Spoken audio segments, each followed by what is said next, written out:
Bubbles in space. Bubbles can often be seen during spacewalks.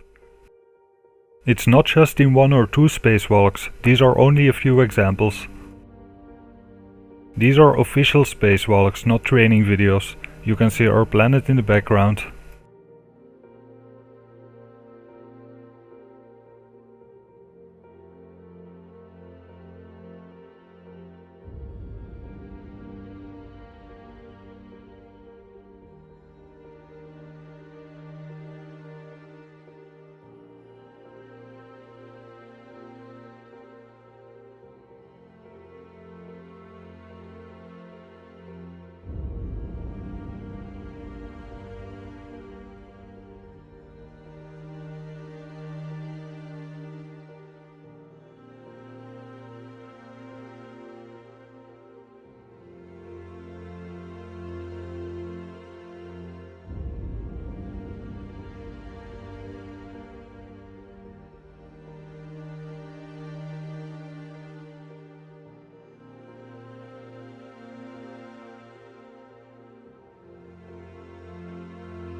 Scuba tanks in space.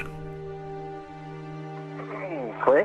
Do I have a quick and then a good config free grip? PRQ's in, PGQ's in. Dave Williams about to move out of the Quest airlock. Those particles that you see emanating from the airlock Sounds good, thanks. is said by the EVA officer Paul Baim in Mission Control to be particles of water from the crew's sublimators on their spacesuits. Good. SCU, there you go. Come up a little bit there. Okay. The suits are in good shape, according to the spacewalk officers here in Mission Control. But yeah, if you could make your way. We saw some droplets coming out, and I'm looking at you from camera, Charlie. Okay. And I saw them go up toward your feet. Okay, I don't see anything right now.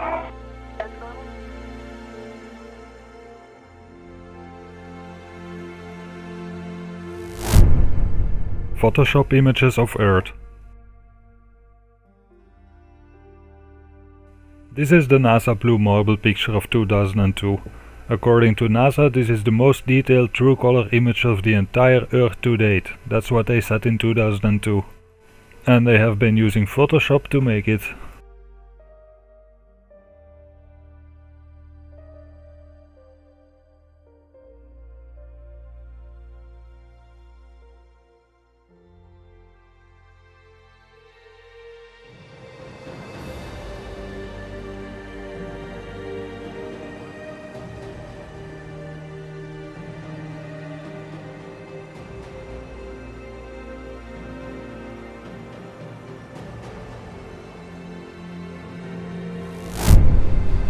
The Apollo tapes.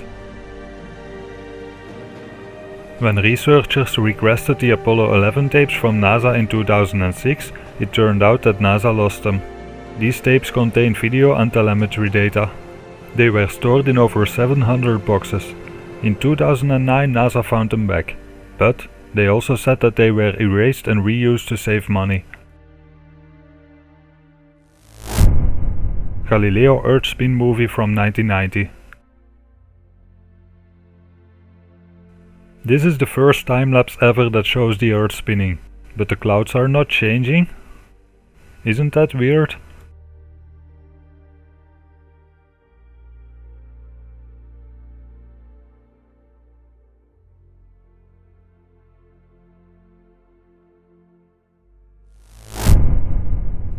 The Challenger disaster. Everyone thinks they are dead, but are they? It's pretty easy to find them, they still use the same names.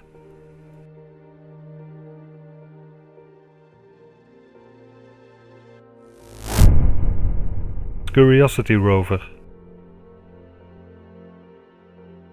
Do you really think that those pictures from Mars are real?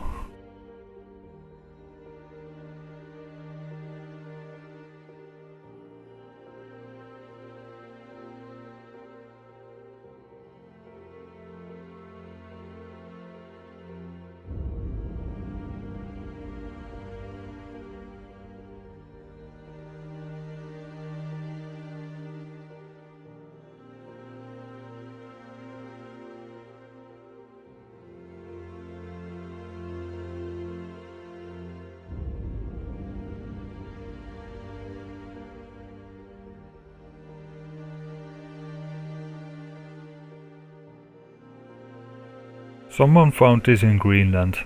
Let me add a red filter so it looks more like Mars.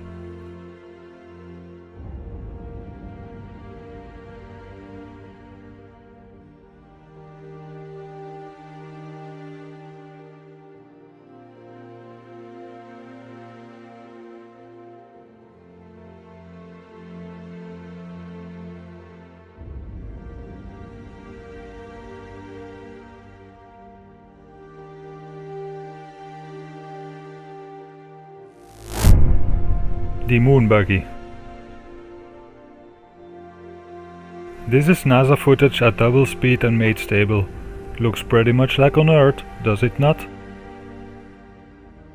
In sunlight, the temperature on the moon can reach up to 123 degrees Celsius.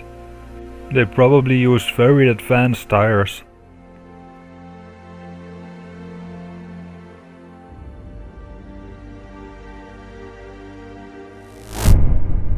Water in space stations. You would think there are rules on the International Space Station. For example, be careful with water next to electric devices. Their life depends on it. And I thought I'd show you how I do it. Let's see, to get started, these are the things I need. A bag of warm water, a little no-rinse shampoo, towel, and my comb. What I like to do is start by just putting some hot water, squirting it onto my scalp. And I have a mirror here so I can kind of watch what I'm doing. Sometimes the water gets away from you and you try and catch as much as you can. Here I am, and I got my water. So first of all, I'd like to show you how water behaves in weightlessness, which is kind of interesting. Of course, it doesn't fall down like it does on Earth, and it kind of tends to stick to your skin because of surface tension.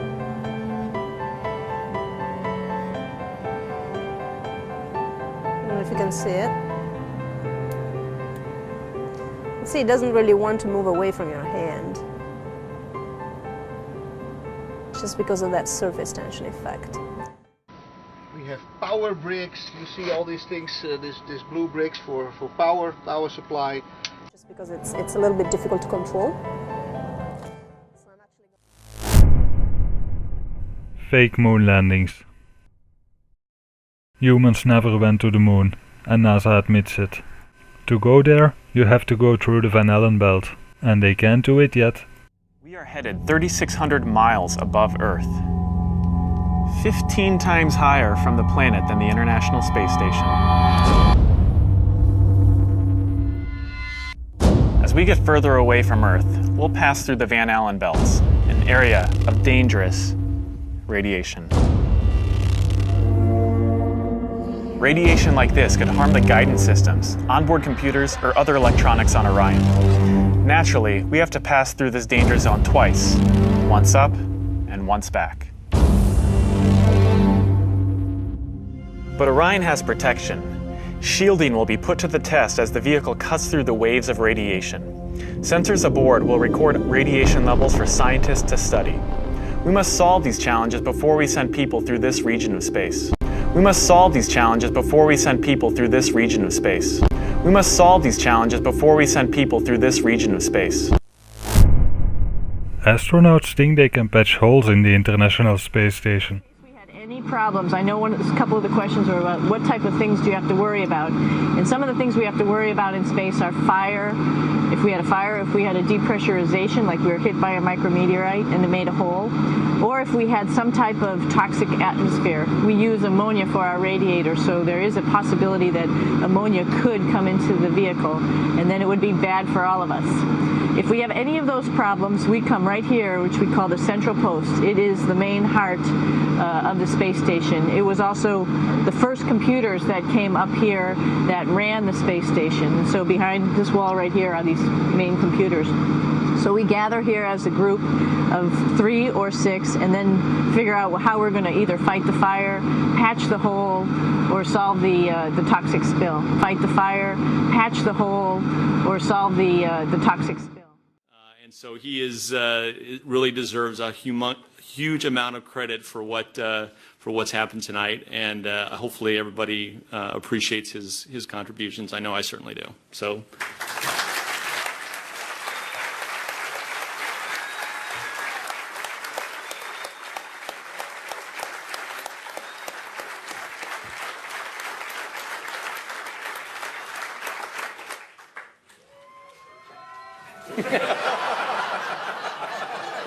Say something profound.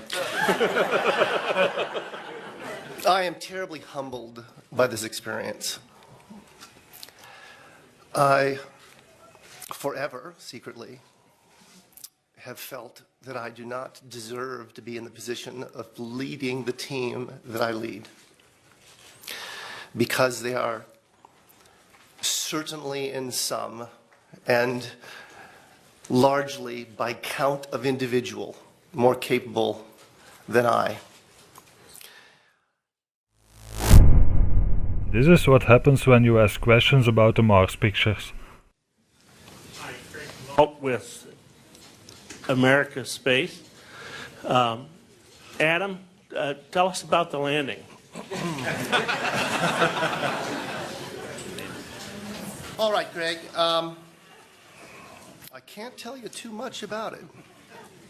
I mean, it looks good. I'm being a little flip. In short, it looked extremely clean. We